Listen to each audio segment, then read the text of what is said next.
Welcome to The Rebound with Coach Matt Doherty. Welcome to The Rebound. I'm Matt Doherty, and I'll be your host. Today, we're going in a little different direction. With the presidential election behind us, we're going to talk about some of the most important topics on the minds of all Americans. Number one, how did Donald Trump win? When he was outspent 2-1 on media by Kamala Harris.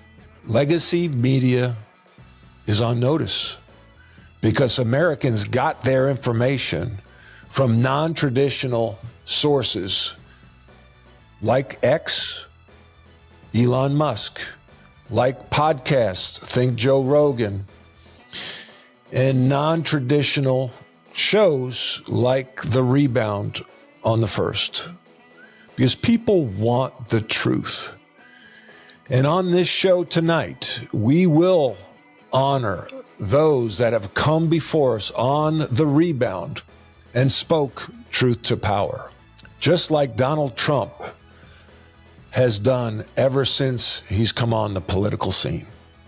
America's hungry for the truth, and I'm excited to share it with you all tonight. Donald Trump has become the 47th president of the United States. If you've been watching with discerning eyes and ears, you notice that he's up against a lot more than a Democratic opponent. It was proven in 2018 that Trump was the object of fraud conducted by the FBI and the DOJ. In the Senate Judiciary Report, it was revealed, and I quote, Inspector General Horowitz and his team uncovered systematic fraud at the Department of Justice surrounding a fake dossier and a fraudulent FISA warrant. It was later revealed that the fraud was paid for by his then political opponent, who at that time was the Secretary of State, Hillary Clinton. This was perhaps the biggest scandal in American history, but was somewhat eliminated. Robert Kennedy Jr. defines his opponent as the media industrial complex. MSNBC, CNN, HuffPo, Slate, Vox, ABC, CBS, NBC News. All have been aligned to deliver a consistent message against Trump or anyone that threatens their aspirations. Kamala Harris, as I stated, outspent Trump 2-1 and still had the entire media complex influencing every story in her favor, but still lost. President Trump was literally shot in July, and the story was essentially buried. As of today, we still know nothing, almost nothing about the would-be assassin or the second assassination attempt that was caught trying to execute our president only a few months later near a golf course in Florida. This appears to The Rebound to be a coordinated effort, and when we interview guests, they reveal how this is happening and why this is happening. Trump continued to speak truth to power, and the current administration and industrial media complex wanted to eliminate him, literally eliminate him from interfering with their current power and future goals. This was obvious when we interviewed investigative journalist Susan Crabtree on this show. Susan revealed that there was a cover-up within the Secret Service surrounding the events that led up to the first assassination attempt on Trump in Butler, PA in July. You've done some extensive coverage on Trump's assassination attempt. What's the thing that surprised you the most about the Secret Service coverage and security detail for that event? Well, like everybody, I was very concerned about not having anybody on that roof and the various, strange and twisted sort of interpretations of why nobody was on that roof. Also, what's in the last few weeks, what's really hit me is the siloing of the communication between the local law enforcement, who are very big partners with the Secret Service that they rely on because they know the place itself, and they don't have enough people to go around, and they really desperately need local law enforcement. But were siloed that day, and the communications breakdown between the Secret Service and local law enforcement was just appalling that day. And we're now learning that the command center wasn't even joint. The Secret Service has a command center, and there's supposed to be local counterparts in there so that they can't be on the same radio frequencies. I've heard that that's technically, you can't do that, but they were supposed to be able to have interoperability, as the directors have testified over the last month, but they didn't, because there was only one of the state local law enforcement, the Pennsylvania state police, were in the command center, but nobody else. The butler, the people that were actually trying to follow Thomas Crooks, the shooter, they were not in the command center. So all of that was siloed. It's very disturbing. I'm literally scratching my head. How the heck does this happen at the highest level in our country? Now, I have been sort of shouting from the mountaintops for years that the Secret Service they've had a cultural problem. They have a manpower problem. Now, in the most recent iteration of their problems, they have a DEI problem, with Director Cheadle pushing DEI hiring to make up for the manpower shortage in some ways. And they have a quality hiring. They have people who would rather go to the Air Marshal Service and other government entities, law enforcement entities under DHS, the Homeland Security Department, because the hours are so long and the stress is so high that people are having trouble staying married in the Secret Service. So there's so many breakdowns, but there's also a leadership aspect to this that is just, we can go into it in depth, but there's always been a CYA culture in the Secret Service. That happened back in 2014 when we saw a lot of fence jumpers and the problems with the prostitution in Colombia. All of that, readers, that Congress thought it was solved. No reforms were really ever instituted. We have interviewed Kash Patel twice on this show. Kash is a courageous whistleblower and truth teller. He is the author of the Nunes memo, which revealed FISA abuses by the DOJ and FBI. The memo states that the FBI purposefully relied on politically motivated sources to obtain a FISA warrant in October of 2016, which was subsequently renewed 3 times under the same false premise. This fraudulent FISA warrant was used to target a sitting president of the United States. Many people in government do not like Kash for exposing their corruption. The Associated Press, which we used to think of as a news source, has made it a mission to attack Kash and his values and principles. The AP is not news, and people that are looking for news from the AP will only receive PR, almost exclusively for the Democratic Party. Patel held key positions in defense and intelligence in the Trump administration and is currently being considered to direct the CIA. Not bad for a guy from Long Island. We spoke about the reasons why this is happening.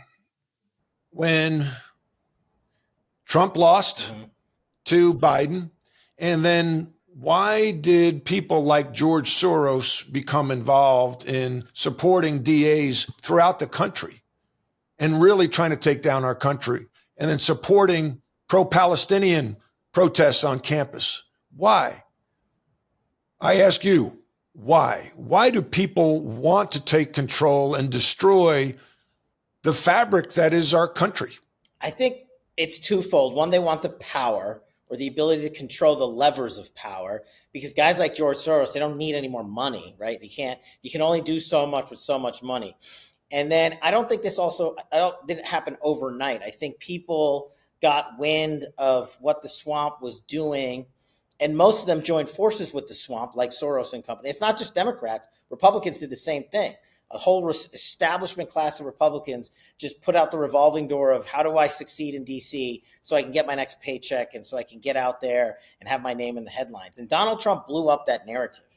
Donald Trump blew up the swamp and they hated him for it. So what they did was they collectively combined forces and they said, not only can I, the Soroses of the world, come in and own government, but I can return it to what it used to be, which is government that was owned by a lot of bureaucrats and rich people who serve the needs of those bureaucrats and rich people. And I talk about it like the defense industrial complex or the lobbying industry. And to me, I found that just like you, I was like, this is highly offensive. Like, we don't go to serve so that we can serve ourselves.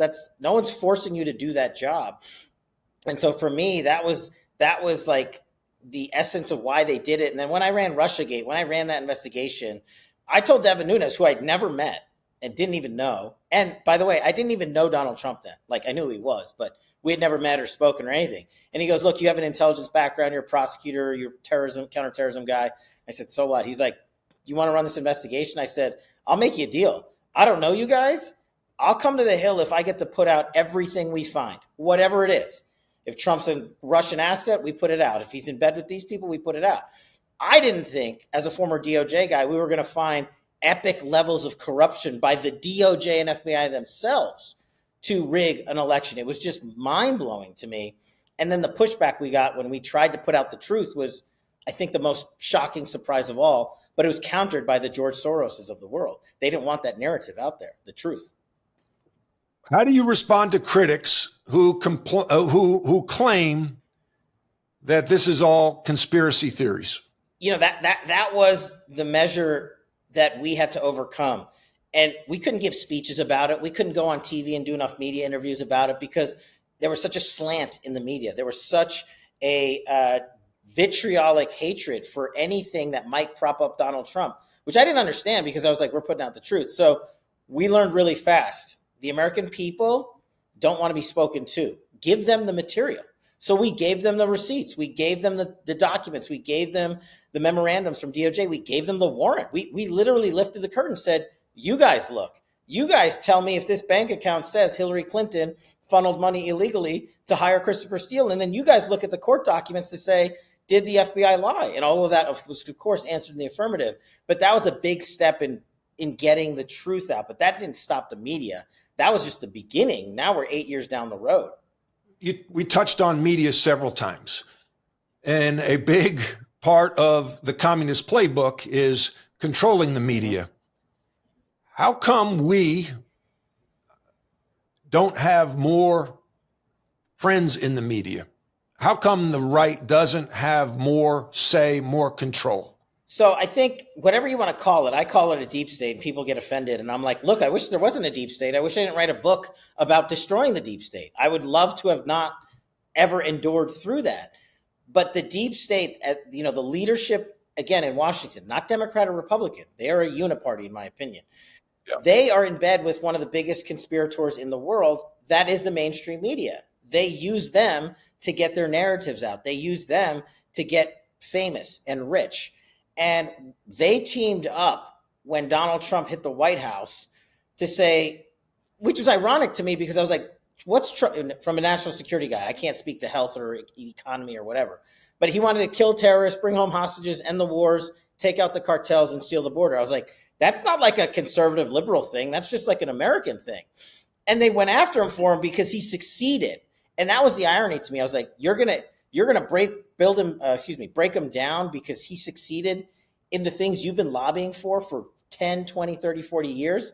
And what I realized was those folks never really wanted to answer that call because that's how they kept their existence going in Washington, and the media supported them. OMJ Clothing is an elite men's clothing store that provides a vast array of spectacular brands of men's lifestyle apparel for every day. Elevate your business upscale casual at OMJ. Success comes from standing out. The Rebound is sponsored by Sector Spider ETFs, a unique family of exchange-traded funds that divide the S&P 500 into 11 sector index funds. You can buy just the sectors you like or customize the S&P 500 by weighting the 11 sectors to meet your financial objective. Please visit them on the web at sectorspiders.com. That's sector, SPDRS.com. Alps Portfolio Solutions Distributor, a registered broker-dealer, is the distributor for the Select Sector Spider Trust. The CIA needs help, and honestly, earlier this year, we interviewed patriot Pedro Israel Orta. Pedro's a whistleblower that has faced serious consequences for ethically doing his job properly. Another patriot that spoke truth to power and was eliminated as a result for his fidelity to the truth. Standing up to the government is hard. If you're accusing them of doing something wrong, it's even harder. Well, Pedro, you have such an interesting background, and you obviously have a lot going on. I want to address a leadership principle that is really, I think, your sweet spot, speaking truth to power. I think all great leaders need to do that, but few do. And then one thing that I like to share in the show is that everybody's a leader. Just because you're not at the top of the org chart doesn't mean you can't lead. Tell us about this statement, speaking truth to power, and how it resonates with you. It's a tall task, a mandated task to do the right thing at all times, even when nobody is looking. In my case, I was just doing my job. That's all I was doing. I was a manager, a deputy chief of base in a war zone, and I was mandated by laws to basically call out things that needed to be called out. Our lives were being put in danger through just plain stupidity. Unfortunately, the chief of base, nice lady, very qualified in some endeavors in some fields, but well out of her place in this particular post in the war zone. And I spoke up about certain things that needed to be spoken about. And unfortunately, one thing led to another and caused me to basically be fired from that job. And that's a whole nother story that leads into just an avalanche, a snowball increasing in size of reprisals. But the point is, we're all required to do the right thing. And the right thing is very simple. Do good to your neighbor. Treat others as you want to be treated. And, when we see wrong and we turn a blind eye, we are being a participant in the evil. I could not turn a blind eye and not speak up, particularly when at the end of the day, what happened was a subordinate was being harassed and they wanted to basically fire him. So I basically took a bullet for a subordinate in a way that put me on the X, where I was the one basically that got hung. And I could go on and on and on. But for all of us listening, the point I want to make is that you are a leader, as Matt is saying. You're called to lead where you're at. And you lead not just by saying, but at the end of the day, again, I use that word at the end of the day, what matters most is what we do. We can talk the talk, but if we don't walk the talk, we're being hypocrites. That's right. And society needs less hypocrites and more righteous persons who are doers rather than sayers. And I'll stop there because I can keep on going. Now, your book is about a CIA whistleblower. Was this the same incident that prompted you to write the book, or are there additional incidents? Oh, there's additional incidents because eventually what happened is I blew the whistle on waste, fraud, significant abuses of authority, significant specific endangerment of public safety. Basically, I spoke truth to power. Right. I spoke up. And when you speak up, you're basically blowing the whistle. Mm-hmm. You're a truth teller. I told the truth. Right. And what happened was instead of trying to fix small problems that could have easily have been fixed, they created a mountain out of a molehill. And it just snowballed and increased in size. And eventually I ended up basically blowing the whistle on the broken whistle. What I mean by that is your ability to speak truth to power, to tell leadership something that they need to hear is broken because they don't want to hear about it. And in the process of you speaking up, they end up taking reprisals against you. They basically, every element of the CIA that could have easily fixed this problem, whether it was EEO, the Inspector General, the grievance process, human resources, my own career service, all these elements basically became elements of a bureaucratic bullying campaign to silence and destroy me, to get me to quit, to leave, resign. And because I chose not to quit, leave, or resign, but I chose to now blow the whistle to the higher ups, then they came after me to bully me and beat me with the Office of Security, calling me basically an insider threat and threatening to take my job from me. And that's what they did. They basically kicked me out.